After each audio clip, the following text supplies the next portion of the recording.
Good afternoon. 3 alleged members of the Rukn street gang face criminal charges tonight.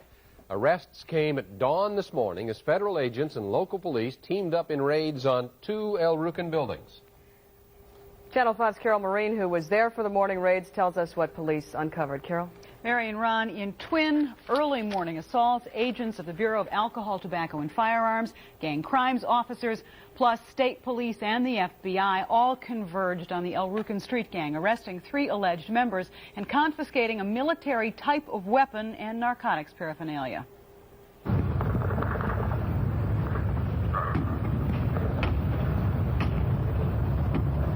Target 1, the fort, the Rukn headquarters for a dozen years at 39th and Drexel. The ATF, along with other federal, city, and state law enforcement agents, hammered and cut and sawed their way into the fortified old building, which was once the Oakland Theater. The second target today, an apartment building at 6416 South Kenwood, believed to be one of the Rukn's numerous property holdings. Arrested were 35-year-old Alan Knox, otherwise known as Gangster, a reputed Rukn general, and Trammell Davis, an alleged general often used as a look-alike for imprisoned Rukn leader Jeff Fort. Knox was charged with attempting to receive an M72 law rocket. This is what a law rocket looks like. It is a military, handheld rocket used to fire at tanks.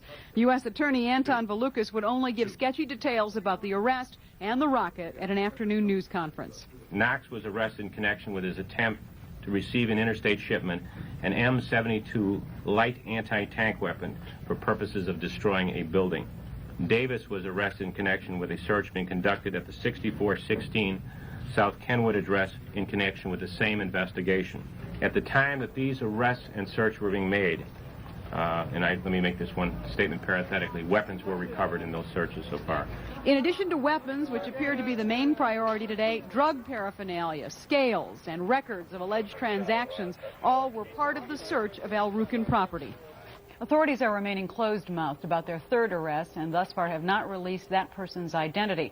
Their biggest concern, why would a Chicago street gang be in the market for a light anti-tank missile? Tonight at 6, I'll have an exclusive report on what federal authorities theorize the Rukns are up to. Ron and Mary, it may surprise you. Thanks, Thank you, Carol. Good evening. Has the Rukn street gang forged a link to international terrorist organizations? Incredible as that may sound to some, today's raid of 2 alleged Rukn headquarters raises new concerns for law enforcement. We have exclusive details. That's because in the process of raiding and ripping apart storage areas at the Rukn so-called fort here at 39th and Drexel, and at one of their alleged apartment buildings here at 64th and Kenwood, agents of the Bureau of Alcohol, Tobacco, and Firearms, gang crimes officers, and other local, state, and federal authorities not only turned up what appeared to be an anti-tank rocket and launcher similar in construction to this law missile, but authorities, according to highly placed sources, now have information that the Rukns have been making contacts with radical Muslim groups in the Middle East. Authorities are looking into allegations that those contacts include Libyan leader Muammar Gaddafi. But U.S. Attorney Anton Valukas would have no comment when asked about such reports, and at a press conference today would only read a prepared statement about 2 alleged Rukns who were arrested today, reported generals Alan Knox and Trammell Davis. Knox was arrested in connection with his attempt to receive an interstate shipment, an M72 light anti-tank weapon for purposes of destroying a building.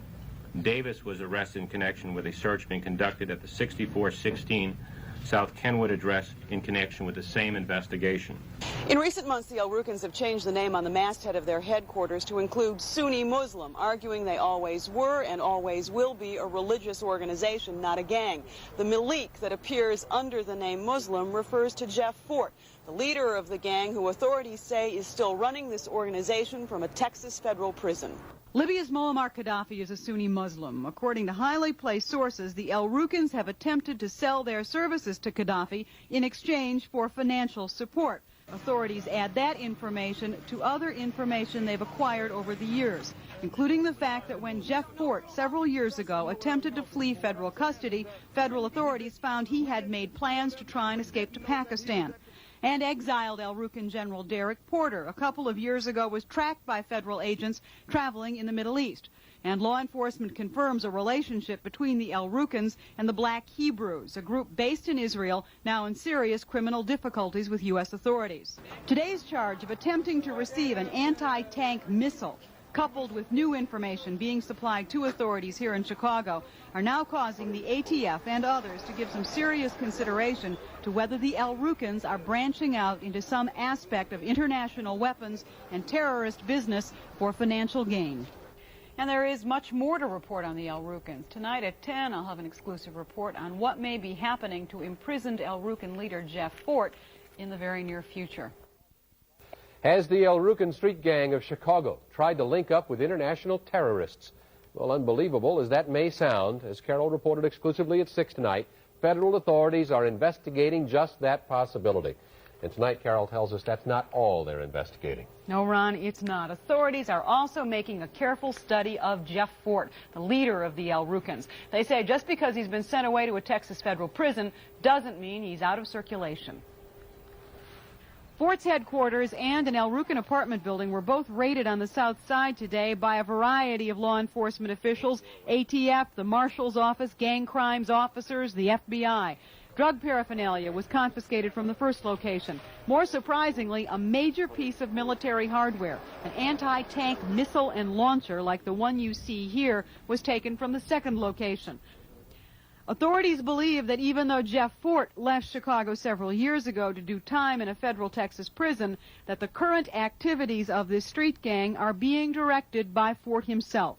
Channel 5 News has learned that investigators are preparing to slap Jeff Fort with new federal racketeering charges. According to highly reliable sources, those charges are based on long-distance phone taps, conversations between Jeff Fort and gang members back here at home, conversations in which Fort allegedly is running the gang's criminal activity here in Chicago. We're not a gang. But for years now, the El Rukns have steadfastly denied that they are a criminal activity, saying they are simply a Muslim religion. We only are involved with the uplifting and the building of our people in our society, building better neighborhoods and better communities.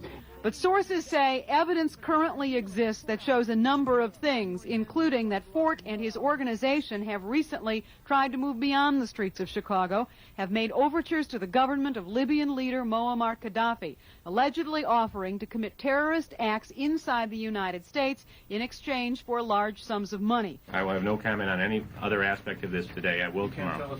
Though the U.S. Attorney's Office won't comment on any of this, those same highly placed sources say the El Rukns' interest in acquiring anti-tank military hardware fuels their concern.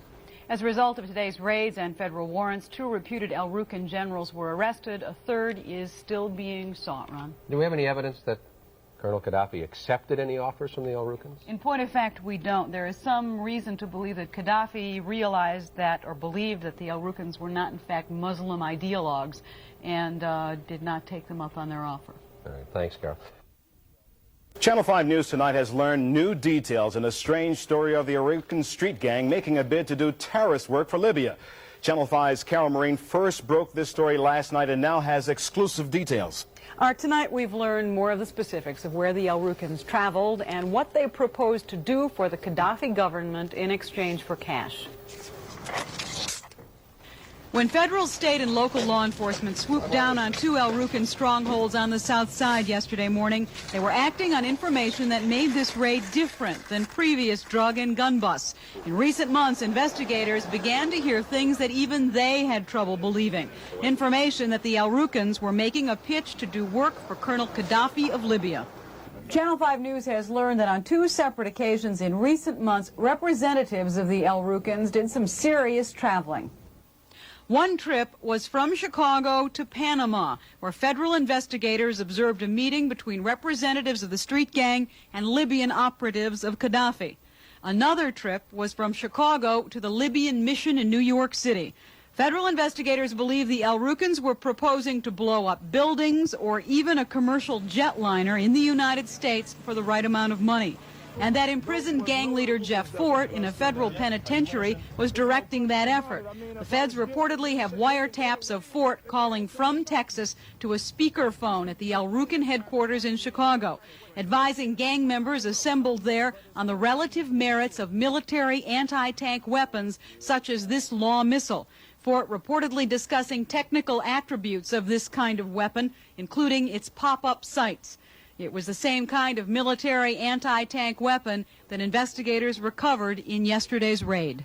There is no evidence that Gaddafi's agents accepted the alleged El Rukn proposal. No evidence the gang engaged in terrorist acts. The two alleged El Rukn generals face a bond hearing tomorrow afternoon on drug and weapons charges.